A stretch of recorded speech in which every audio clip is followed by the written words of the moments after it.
Hello guys, welcome back to my channel. आज मैं आपको एक बहुत ज़्यादा इंटरेस्टिंग और बहुत ही ज़्यादा इन्फॉर्मेटिव टॉपिक को समझाने वाली हूँ। आज मैं आपको बेसिकली स्पर्म डोनेशन के बारे में समझाऊंगी। आज की वीडियो में मैं आपको बहुत ही विस्तार से बताऊंगी कि स्पर्म डोनेशन क्या होता है, कौन से लोग स्पर्म को डोनेट कर सकते हैं, क्या ये लीगल होता है, और बहुत सारे लोगों के मन में ये सवाल होता है कि क्या वो अपने स्पर्म को डोनेट करके, अपने स्पर्म को सेल करके क्या वो पैसे कमा सकते हैं, क्या उसके बदले उनको पैसे मिलते हैं। इन सभी चीज़ों को आज की वीडियो में हम डिस्कस करेंगे। स्टार्ट करते हैं अपने वीडियो को। सबसे पहले समझते हैं कि आखिर स्पर्म डोनेशन क्या होता है और ये ज़रूरी क्यों होता है। मुझे एक बात बताओ कि एक बच्चा कैसे बनता है। एक बच्चा तब बनता है जब स्पर्म और एग आपस में मिलते हैं तो एक बच्चे का निर्माण होता है। अब अगर किसी मेल के पास स्पर्म नहीं है तो क्या वो बेबी बनाने में सक्सेसफुल हो पाएगा?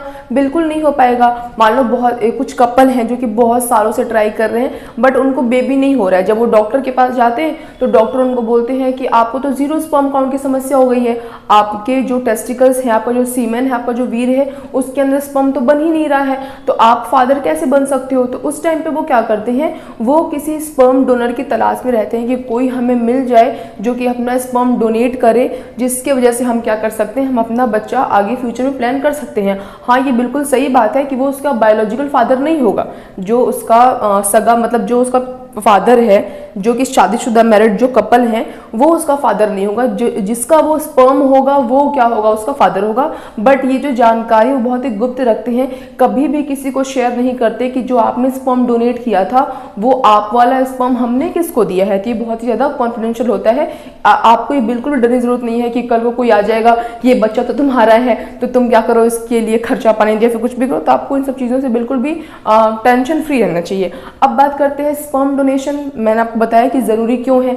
स्पर्म डोनेशन क्या होता है, देखो इसमें क्या होता है कि फर्टाइल मैन जिसका जो स्पर्म है वो एक तो ज़्यादा है, स्पर्म का साइज, शेप, स्ट्रक्चर सब कुछ बिल्कुल बढ़िया है, आपके स्पर्म की क्वालिटी क्वांटिटी सब कुछ बिल्कुल A1 है, तो उस कंडीशन में क्या करते हो, आप अपने स्पर्म को डोनेट कर देते हो ताकि जिसको नीड हो वो आपके स्पर्म को यूज़ कर सके। ये क्या होता है, स्पर्म डोनेशन होता है, जिसके अंदर एक फर्टाइल मैन इनफर्टाइल को अपने स्पर्म को डोनेट करता है, फिर सेल करता है।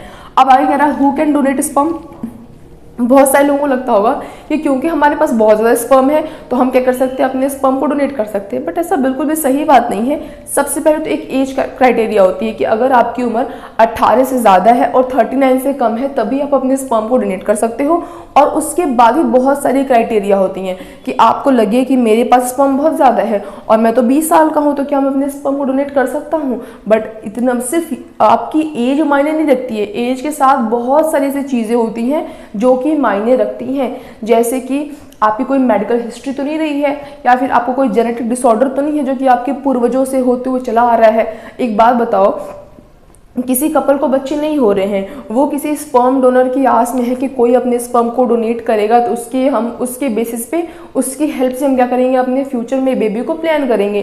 तो क्या वो हल्का सा भी रिस्क लेगा कि एक तो बच्चा नहीं हो रहा, अब इतनी मुश्किल से अगर हम बेबी प्लान भी कर रहे हैं तो उसके अंदर कोई जेनेटिक बीमारी हो, कोई डिसऑर्डर हो, या फिर कोई मेडिकल हिस्ट्री आ जाए उसके अंदर, तो कोई भी नहीं चाहेगा। इसीलिए जब आप स्पर्म डोनेट करने जाते हो तो सबसे पहले आपकी एज देखते हैं, आपको बहुत सारी सीरीज ऑफ मेडिकल टेस्ट को क्वालिफाई करना होता है, पास करना होता है।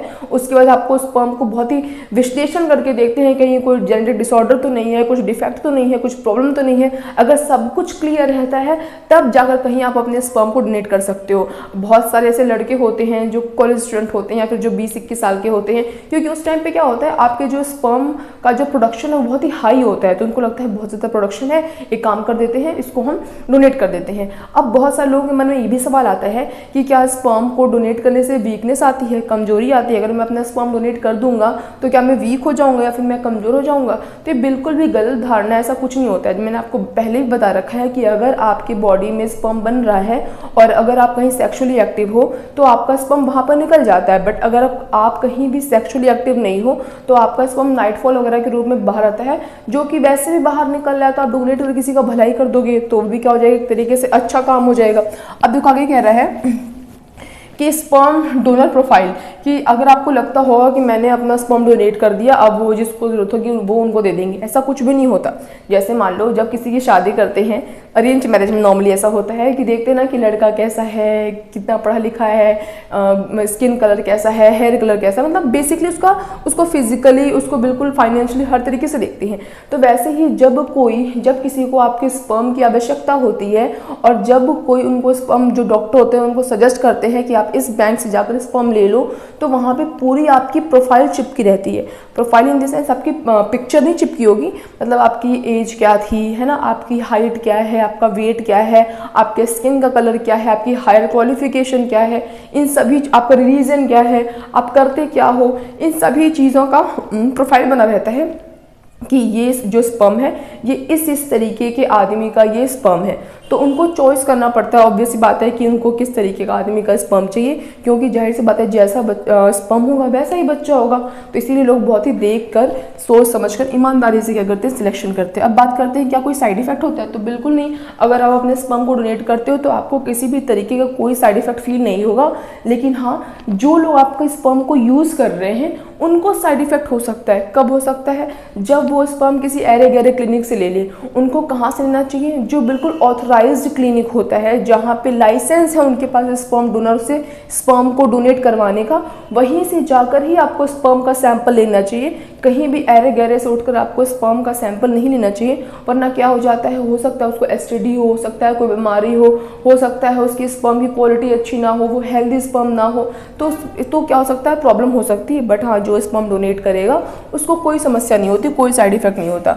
नेक्स्ट कह रहा है कि how much sperm donor get paid. ये सबसे ज़्यादा इंटरेस्टिंग क्वेश्चन है। बहुत सारे लोग पूछते रहते हैं कि अगर अपना स्पर्म डोनेट कर देते हैं तो कितने रुपए मिलेंगे। तो मैं आपको बताता हूँ, वैसे तो ये वेरी करता रहता है, कोई फिक्स्ड अमाउंट नहीं है कि 700 रुपये पर ml, 1200 रुपये पर ml, ऐसा कुछ इसका फिक्स रेट नहीं है। डिपेंड करता है आप किस एरिया में रहते हो, किस एरिया में अपने स्पर्म को डोनेट करने गए हो, उस टाइम पे क्या रिक्वायरमेंट है, किस तरीके की आपकी पर्सनैलिटी है।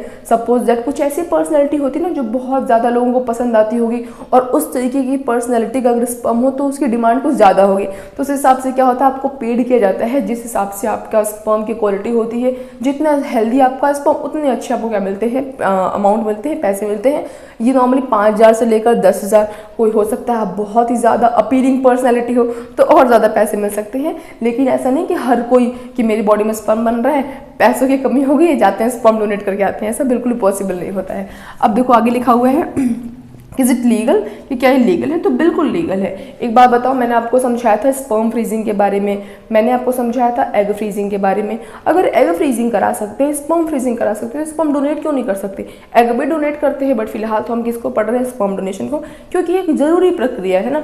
कि मान लो कोई कपल है जो कि बहुत चाह रहे हैं फिर भी बच्चे नहीं हो पा रहे हैं, तो अगर किसी के स्पर्म को डोनेट करने से उनको वो पेरेंट्स वाली खुशी मिल जाती है तो वाई नॉट, क्यों ऐसा नहीं कर सकते? बिल्कुल कर सकते हैं। अब बात करते हैं मोस्ट फेमस स्पर्म डोनर। आपको पता है एक बहुत ही ज़्यादा फेमस प्रोफेसर है, मैथमेटिशियन प्रोफेसर है, जिन्होंने कम से मतलब मई 2022 के डेटा के अनुसार वो कम से कम 100 चिल्ड्रन के फादर बने हैं। उन्होंने इतना ज़्यादा स्पर्म को अपने डोनेट किया है।